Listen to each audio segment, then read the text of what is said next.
Once in a while I get people that that claim they don't believe in evolution.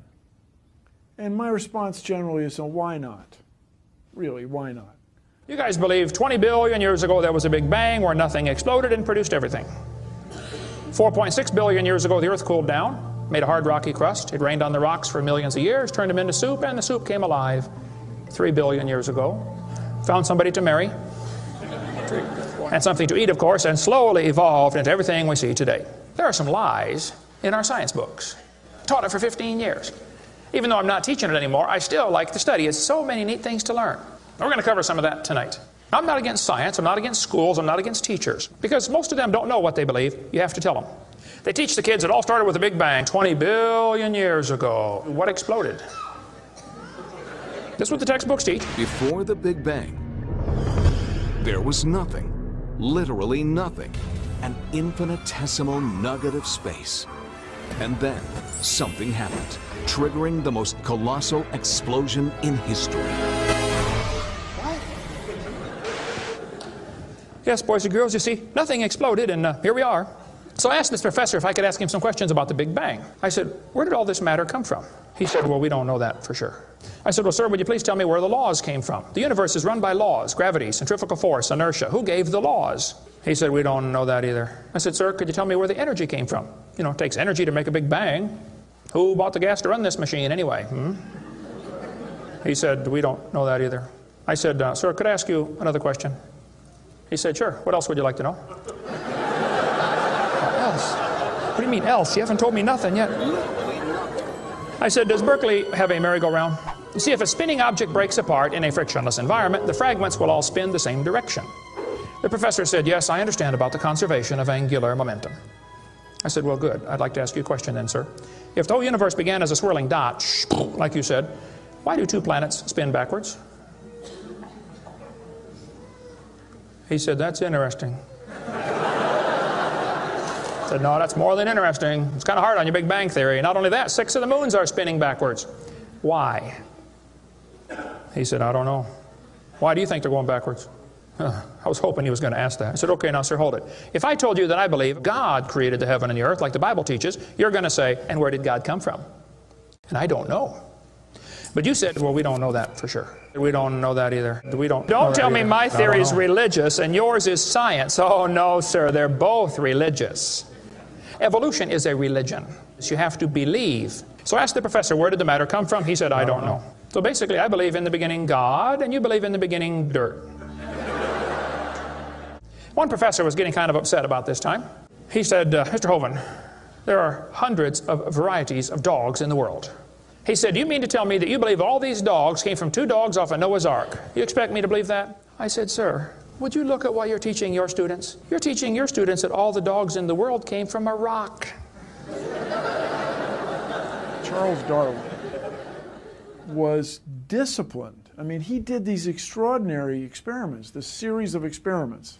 Then they're going to tell the kids, well, we have evidence for this theory. Charlie Darwin stopped off at these islands right there called the Galapagos Islands. Charlie studied the birds very carefully and said, you know what? I think all these birds had a common ancestor. I bet you're right, Charlie. It was a bird. You see 14 kinds of birds, and you conclude that birds and bananas are related. Here are these ancient dinosaur bones or fossils. They tell the kids they have evidence of evolution from fossils. I don't think so. If you find a fossil in the dirt, all you know is it died. You don't know that it had any kids. And you sure don't know that it had different kids. You bring in a bone to the judge. Judge, I found this bone in the dirt. This is the ancestor of all the humans today. They would laugh at you. You don't know that that's the ancestor of anybody. And why on earth would you think a bone in the dirt can do something animals today cannot do?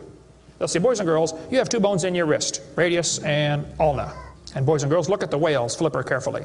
Did you know the whale has 2 bones in his flipper? And they're called the radius and the ulna? Same as ours. Wow. Who named them, teacher? The whale? Think about it. I'm here to tell my people it's time to stop believing bull just because of tell you bull with a straight look on their face. Evolution say people came from monkeys, and the question is, why is there still monkeys? Is these the retarded monkeys? They didn't turn into people just yet.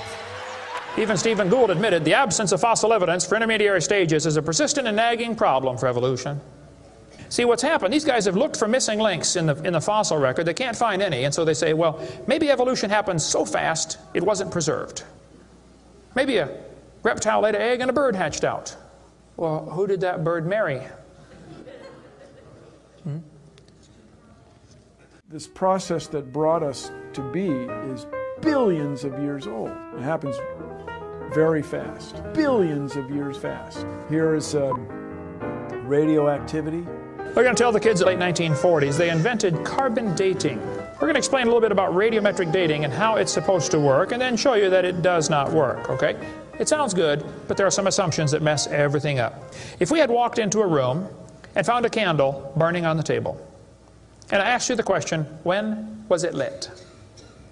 You say, I don't know, Mr. Hovind, it's burning when I got here. Okay, well then let's do some empirical science. Let's measure the height of the candle. Suppose the candle is 7 inches tall. Who can tell me when it was lit?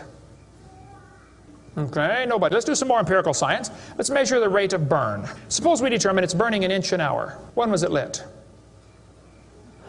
You're going to have a hard time telling me unless you're willing to make some assumptions. You find a fossil in the dirt, you can measure how much C14 is in it. Very accurately, by the way. And you can measure how fast it's decaying. That's just like measuring the height of your candle and how fast it's burning. Now, when did that animal die? You don't have a clue. Here's what you ought to consider about carbon dating. Samples of known age, it doesn't work. If it's a sample of unknown age, it is assumed to work. It's just really a hard thing. It's really a hard thing. Your world just becomes fantastically complicated when you don't believe in evolution. Freshly killed seal, carbon dated 1,300 years old. Shells from living snails, carbon dated 27,000 years old. Living penguins, carbon dated 8,000 years old. One part of Dima was 40,000 years old, another part was 26,000, and the wood next to it is 9,000. Then they tell the kids about the geologic column.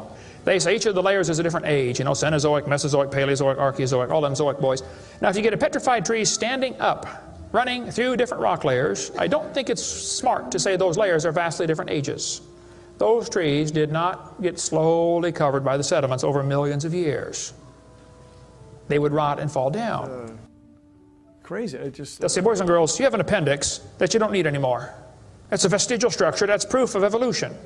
Well, excuse me, you do need your appendix. The appendix is part of your immune system. If your appendix is taken out, you can still live, okay, but it increases your susceptibility to quite a few diseases. You could live without both your legs and both your arms and both your eyes also. That doesn't prove you don't need them. There are no vestigial organs, and even if there were, that would be the opposite of evolution. That's losing, not gaining. I was taught when I went to school, man used to have a tail, but he lost it because he didn't need it. I thought, didn't need it? Have you ever thought how handy a tail would be?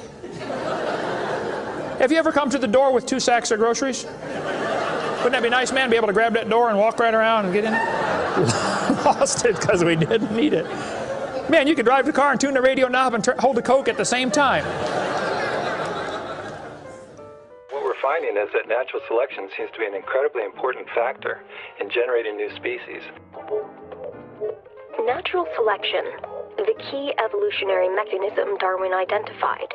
The bad designs get eaten by the good ones, and so all you have is good ones. Why is there still monkeys? Natural selection doesn't cause any evolution. It makes sure the bad ones don't survive, but it's not going to change it to something else. That's what evolution is.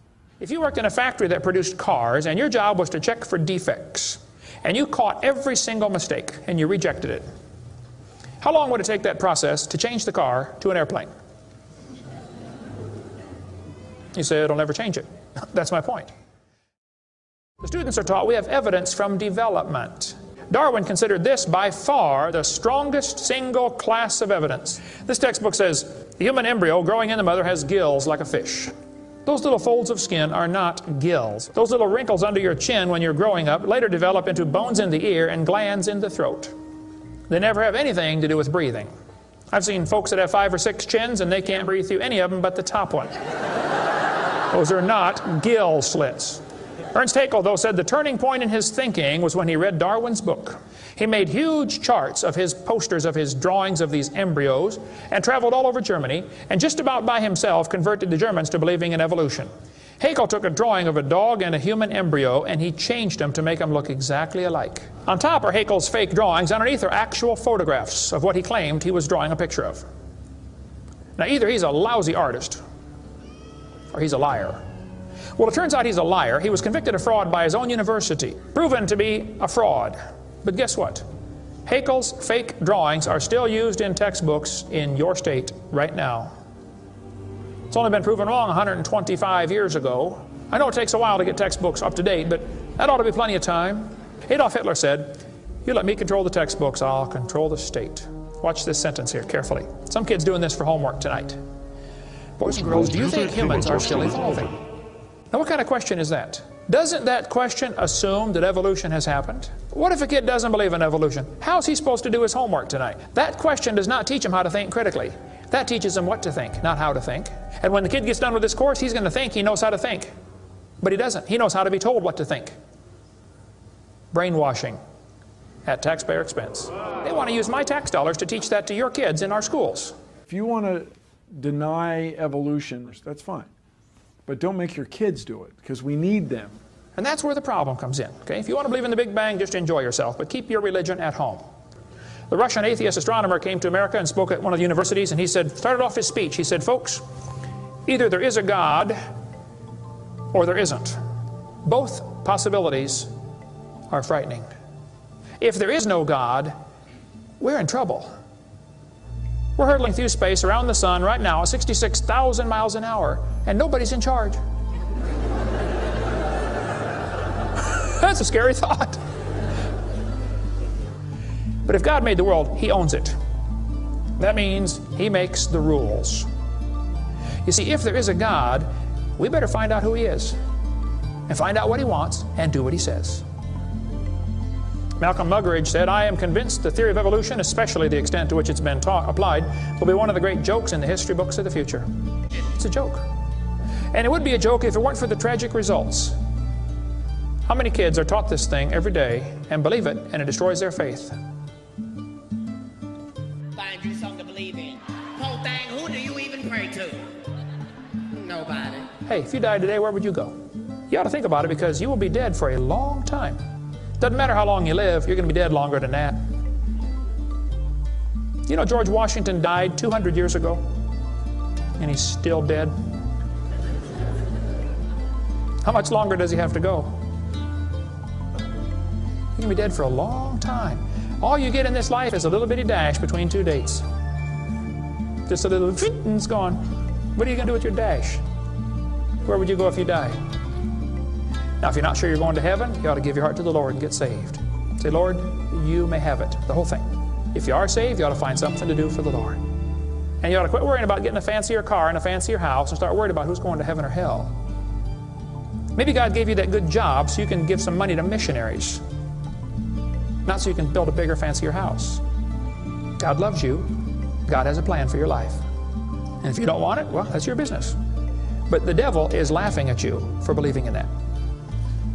But God loves you, and He wants you to come to heaven. And if you'd like to find out how to go to heaven, come see me. I'll be glad to show you. The Big Bang. Before the Big Bang, there was nothing. Literally nothing. Nothing created everything. The Big Bang is an amazingly difficult thing to wrap your brain around, which isn't surprising. 13.7 billion years ago, we think it was tiny. Nothing. Literally nothing was tiny. And then something happened. Nothing created all the matter we see in the universe today.